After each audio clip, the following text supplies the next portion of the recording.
Hey, my little pumpkins, we're back in Suyana to kind of go over some things, show you all some things that I've changed or what I'm thinking about or kind of what we need to do. One thing, I'm not 100% happy with it or sold on it, but remember where the crocodiles and stuff were maybe just a couple episodes ago. I've actually brought in the giant river otters. So the giant otters are now they're in Suyana, so this is like Otter Cove. I had some signage up. I had some of the lettering up, but I didn't think it looked good. But so we'll come up with some kind of custom sign or make Bold do one for me like we usually do. But this is, I thought it was a good spot for it. I think it's kind of, the way it sits off to the right a little bit, you can see it's off of the main path because you guys know how freaking popular otter attractions are, otter exhibits are inside zoos. So I figure having this over here would kind of like alleviate some of the congestion that you would see kind of coming through this main path because they have to peel off and kind of go behind these planters to get over here to actually see the otters. So that was another thing. You know, actually at first, probably about a week ago, I was thinking maybe do a restaurant there, just because there's not really a big restaurant presence here. We've got some pizza for sale that's like underneath this bridge. These are two gift shops, really no food there. Basic builders, we could say maybe the Riverside Depot. It's really this is more like gift shop retail type space, so no really restaurant inside there either. But you know, I don't know. We could. There's a lot of different little ways. I think there's a lot of little different directions we could take. Maybe get rid of the customs house and do some kind of thinner profile, maybe like a Yak and Yeti type restaurant over here. This one thing too, that this otter exhibit kind of broke up this space that I think we can use for more exhibits instead of this whole area just being the big crocodile lagoon. I think we can kind of work on getting more species in here. Another thing I want to do is I've pulled the big lake back. Remember, the water actually ran all the way up in here. I've pulled it back, and I'm actually thinking about pulling Pizzafari out of here, just because it's so like almost hidden, like you don't even know it's there. And I'm thinking about switching it and maybe plopping it down right here. I'm thinking if I can make enough space and widen this path, like going into the giraffe and the zebra area, and of course, you know, kind of looking over into the elephant yard. But it just kind of seems like, it just seems a little forgotten right here. I just don't like that that's kind of just sitting off to the side. I kind of feel like that needs like a little more, like a more prominent space, you know. There are just some things we got to get in here and do with the cave. See how the cave is still, the elephant cave is still kind of boring. We don't really have a lot of signage of the little babies playing in the waterfall. Don't have a lot of signage up. Don't have a lot of info. There's more we can do in here. Really fun to watch these guys use the water. And this would just be a killer little spot right here. Well, there, yeah, you can see they're watching. Big male here. But look at that close interaction. What do you have? Maybe 12, 13 feet between where you're stopped and where you can watch these guys. So I'm just really pleased with how this double barrier came out. You know, just all in getting you as close to the animals as possible. That's why I think a lot of these zoos are trying to do.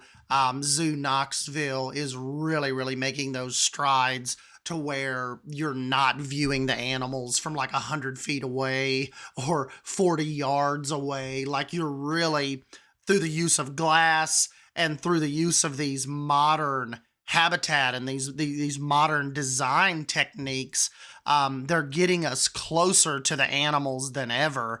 And that's what I kind of wanted to emulate in Suyana. I don't want the animals to be viewed from 100 yards away. Like I want the barriers, and I want the animals to be viewed as close as possible.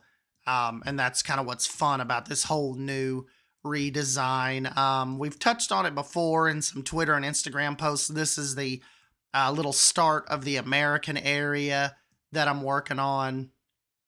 Really, really fun little spot. Just to imagine, a North American type area within Suyana. What else have we done here? We've brought in, you guys saw the video of the butterfly garden, which is right off of the little relaxation area here. So that was, we ended up getting this pack, and this was just a wonderfully natural fit for, a more zen, relaxed type area of the zoo. Just any place, I think it's just really cool. Any place you can peel off and take a seat and get in the shade. So that was really, really happy with how that turned out. Of course, we still have our Komodo dragons here at the entrance. Really one of the first animal encounters you come up to. We've got still haven't started working on the Elephant Springs area, but I feel more motivated now that that the entrance area is up. And I don't know if we're going to emulate the Fort Worth Zoo Elephant Springs area, but we're going to be towards that idea. Like, I still want to keep that idea, but the way that design translated into Planet Zoo, I think we could make it look better. I just seeing it in, excuse me, seeing it in action, actually in Planet Zoo, like we had it for a couple weeks, just kind of wasn't setting with me, right? The visual of it, the depth of the water, I didn't get right. So that's kind of one of the things we're going to work on moving forward is kind of how to get that kind of like that water depth change that we had. Remember where it went from that really, really shallow cliff and then it drops off into the deeper section where the elephants are actually, where they can actually get into the water. Kind of borked that a little bit. Something about it just wasn't looking right. So we're definitely going to look into that. One thing you guys said a couple videos ago is when I had the shade all the way around the water buffalo enclosure, it was taking too much of the scenery away, or essentially what would pull you back here with respect to the waterfall. So I got rid of that and did some custom fencing. I did some like Wyatt Workshop custom fencing, and I think you guys are right. We've got the shade over off to the left and the right if you want to get out of the sun, but we left this barrier open so you can come right up here. And another thing, get a really, really good look at these guys playing in the water, coming down their little path, going up to feed, even when they're all the way over, using their little sunshade, which is a really cool blueprint off I think that's actually a Planet Zoo blueprint. Like one of the devs made that, I believe. But yeah, so this area, I think you're right. It looks a lot better uncovered, and just having that barrier fencing, really good call on your guys' part.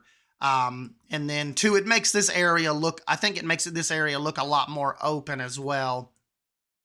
And then of course, you make your way through here to the newest giant river otter attraction. There's a lot of little things I got to do right here. Need to get some planters in, get some foliage put in. We have not messed with anything over here in the floating mountains section. All of this stuff, I just think it fits Suyana so well. None of it's been messed with. I don't see messing with any of it. That was just one of those designs that I did like a year ago that still holds up really well. I was watching Eben and Mike Sheets talk about Planet Botanic, and Mike was saying that some of the stuff that, he built a year ago, he was just aghast that, that he thought a year ago that looked good. And I think that's the same. I think the same thing applies to Suyana and a lot of our older zoos, and why so much deletion took place is what we've learned so much, and we have so many new pieces now. What we thought looked good a year ago, it just doesn't hold up. Now there are some exceptions, like he was saying. I forget who was the guy that builds a lot for them. That guy's work always. I think he's one of our Dutch buddies. Of course, Remnant's work, it holds up, and J-Ash, their work from a year ago still looks like better than anything I could create in like 3 years. Kinderly, I think it's Kinderly. It helps Mike a lot. Really, really long-standing member of the whole Bro Nation and that whole squad. Kinderly's work really, it holds up. That, I mean, even back to the Roller Coaster Tycoon 3, Planet Coaster days. If you've got Kinderbot on one of your projects, be ready to pick your jaw up, because that guy does an incredible job, and one of the few kind of artists in this genre that work really stands the test of time, even from when the game released 2 or 3 years ago. But back to what I was saying, I think that is why so much of this has been deleted, because you remember, I believe we started Suyana, I want to say summer of 2019, maybe? Summer of, maybe. Suyana could go all the way back to 2019 if I looked at some of those older save files.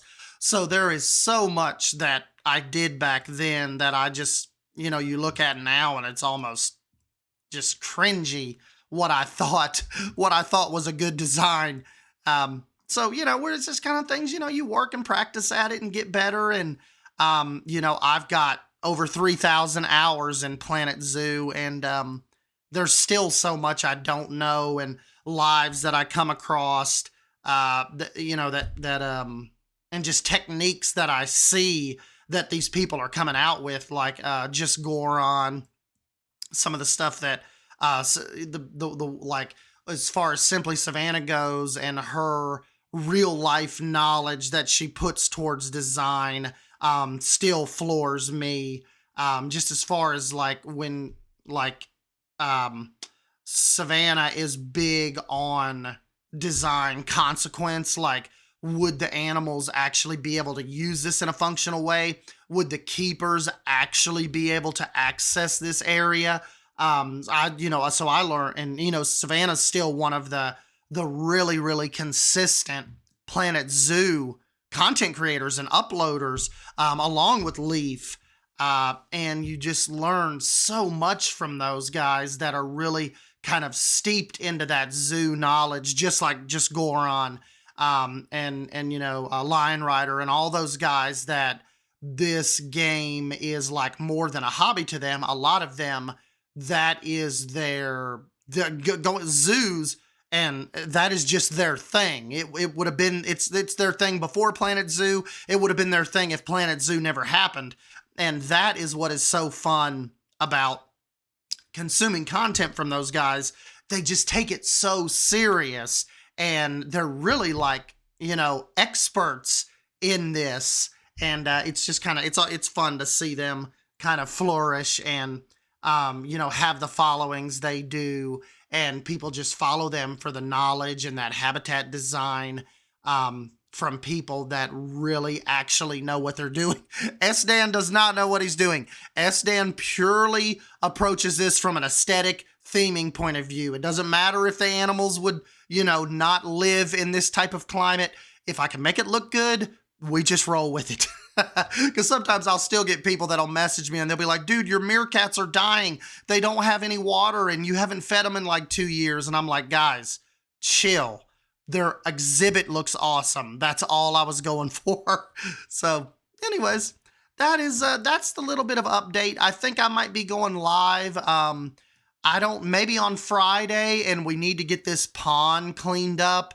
and finally get the foliage around it and work on that type of stuff. We need to work on getting the Pizza Safari moved. I don't know what animal we're gonna work for next. The river otters were kind of like a spur on the moment. I was just sitting here on Sunday bored, and I had this big open space, and I just thought, Suyana hasn't had otters since early 2021. And so I just thought, let's get some otters back. Let's build a habitat. So that's kind of where, kind of like what happened with that. But no, we're just chugging along. I've actually been spending a little more time in Little Creek than Suyana. Kind of abandoned Lost Creek. I don't really have any ideas what to do in it for right now. So, we're just still having fun. I play a good hour or two, and then I don't touch it for 2 or 3 days. I just feel like I'm in one of those like bad transitional periods where I'm waiting for a new game to come out. Like I'm waiting for Hogwarts Legacy, or I'm waiting for once the holidays are over to maybe get us a Planet Coaster 2 announcement. And I'm done with Call of Duty. I bought Modern Warfare 2, played it hardcore for like a month. Haven't touched it. Haven't touched Fortnite. Haven't played Anno 1800. I don't know. I've just been watching I've got back into YouTube. I watch a lot of YouTube again. But as far as gaming, I am just kind of end of the year bored right now. Nothing is really holding my attention. Planet Coaster, I actually was kind of tinkering with it a little bit this weekend, and that I actually spent a couple hours on it, but haven't caught that bug yet. With these Planet games, when you've caught that bug because you think about it at work, you spend all weekend playing it. Like, back in the day when we were hot and heavy with Planet Zoo, it was nothing for me to spend 5 or 6 hours on Saturday, maybe sometimes even 8 hours playing Planet Zoo. Now, of course, that was before Emma. So you guys know I have a 1-year-old now. So that was before her. That was before, one of those big life-changing events. But there's not as much time right now. You want to spend. We work, Casey and I both work during the week. And so when we get home, we pick Emma up from daycare, we get her home by 5 o'clock. And that used to be my prime time, get ready for YouTube, get ready for live stream times. And now that is supper time. That's Emma time. It's bath time. It is Emma's play time once her bath is over, and we might go into her room and play with her for an hour or two. Okay, well then it's 8:40. It's time for us to start winding her down and getting her ready for bed, because she usually goes to bed at about 9, but sometimes it's 10. Sometimes you have to sit there with her for an hour and watch Frozen, or, put one of her shows on, give her a bottle, rock her. So it's like it's like I told you guys, I'm kind of just enjoying this season of my life. And that's why you've noticed, like, I actually even got my journal back out, and I was going to tell Savannah and them, I was actually going to start writing down my YouTube uploads again and just see if that makes me want to be a little more interactive with YouTube. And as far as yesterday goes, I've only uploaded 4 times. December 8th, I uploaded Harvest Zoo for Beckaboo. December 12th, I did the butterfly interaction video. And December 18th, I put out the Lost Creek December workshop video. And on the same day, December 18th, I put out a very quick Planet Coaster fireworks video. So the entire month of December, SDan has produced 4 videos, and one of those only being about 45 seconds long. So it's just one of those things where real life just takes precedent over content creation right now. But, as things go on, we learn, and we we get excited about new things.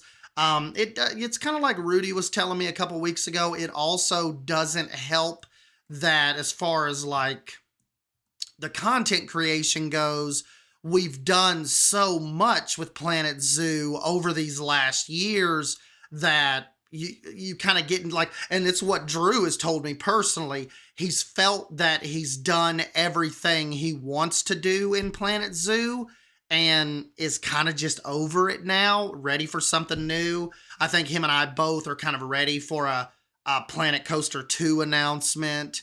Not that I don't still have fun in Planet Zoo, but I feel where he's coming from with the thought of, we've done this for 2-3 years now, 3 years? And it's just, it's kind of played out. So, we'll just have to see. I'm sure I'll keep popping in here and doing little things with you guys. But as far as like starting, big new major projects or zoos, I don't really necessarily see that happening anymore. Of course, never say no. I say that now, and next week I could start like a desert zoo. But I just don't really see that in my cards. To put the time and the dedication into a whole new series. But it's still fun to, like I said, pop in here on the weekends, pop in here when Emma goes to bed, and do these little one-offs, kind of tinker around, get little things done. But yeah, that's just kind of where I'm sitting right now. Still wanting to kind of keep up with you guys and interact and get new videos out. But if you see these long swaths of, videos missing, or be like, dang, Stan hasn't even posted a video in 3 weeks. That's just, life. It's just I'm in a different season right now. I am a different Stan from a year ago. And I guess that just goes play with the role of being a real daddy now. I mean, of course, I'm still your all's daddy, but I've just got some different things going on nowadays. So, but anyways, guys, I'm done rambling on. I've kept you here for like 20 minutes. But anyways, I'll jump off here, and you guys let me know what you think down below about Suyana, and let me know if you picked it up on the workshop. Remember, you guys can go and look at this version and fly around the zoo yourself now. I put that and Little Creek up on the workshop, so you do not have to just wait for these videos to come out. You can jump in the zoos for yourself right now and have a look around. So yeah, guys, thank you so much, and I'll catch you in the next video. Here, my voice is coming back a little bit. We're getting there. See ya.